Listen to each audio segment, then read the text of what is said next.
9 years, billions lost, a nation outraged, and now, after nearly a decade of silence, Vijay Mallya speaks. But here's the question India wants answered.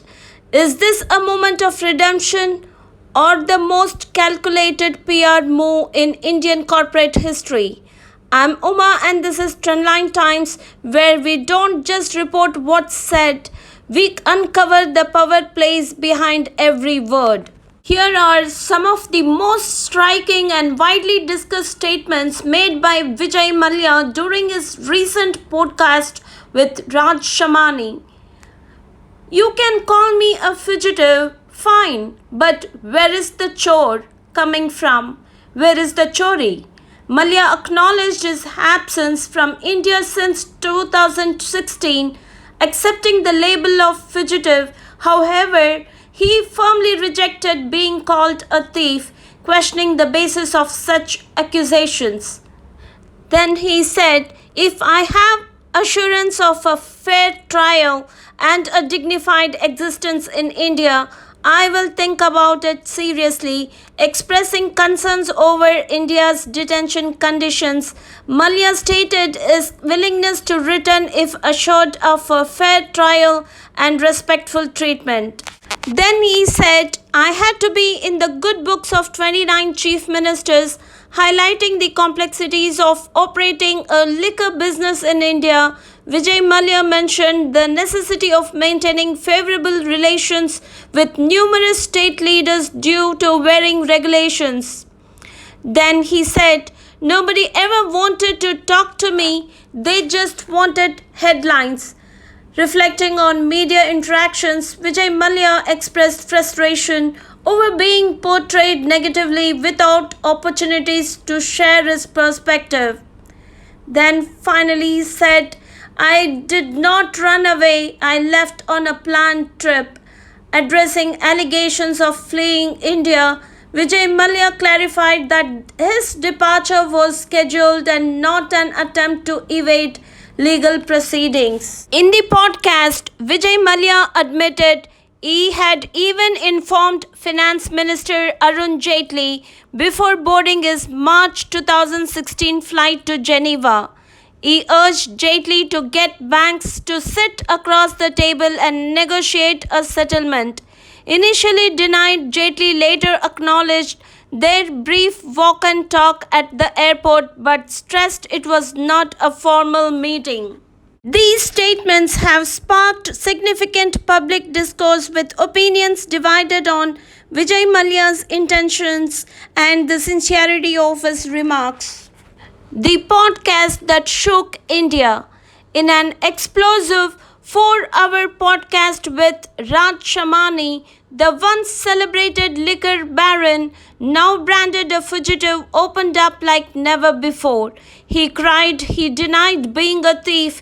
He insisted he never fled India to escape justice. He says, I have not stolen a single rupee. All I want is a fair trial. I am not afraid to return. But here's what shook viewers. Was that the voice of a broken man or a billionaire finally playing his next hand? Why now? Why break the silence after 9 years? Is it a strategic timing or coincidence? Because timing is never random. India's political winds are shifting. Global agencies are turning up the heat on financial offenders. And with a possible legal negotiation in sight, this podcast feels less like confession and more like chess. Is Vijay Mallya preparing the public, softening the media, and rebuilding a shattered image before the next big legal move?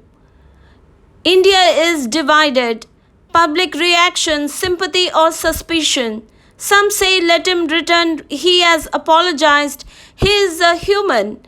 The others say he drank, danced and defaulted on 9,000 crore and now wants to rebrand as a misunderstood hero. The parody by comedian Shubham Gaur went viral, turning Vijay Mallya's teary quotes into punchlines. But behind the laughs was raw public frustration. It's not just a meme, it is a mirror reflecting a nation still angry, still awaiting for justice. What does this really mean? An apology or audacity? A man haunted by his past or a strategist reclaiming relevance? Whether he is genuinely remorseful or just rewriting the narrative, Vijay Mallya has fired his first real PR missile since exile. But the question remains, will India accept his tears or demand consequences? When billionaires fall, the world watches, but when they try to rise again, every word becomes a weapon. This is not just an apology, it is a power move, and India has every right to question it. I'm Uma, and this is Trendline Times, where we don't just tell stories, we unravel the power plays behind them. Because truth does not shout, it hides, and we bring it to light. If this episode gave you a new perspective, don't just scroll. Show your voice, hit like, share it with the curious minds around you, and drop your thoughts in the comments. We read everyone. Subscribe to Trendline Times, where history meets the headlines and silence turns into strategy. We love hearing from you because your voice shapes what we decode next.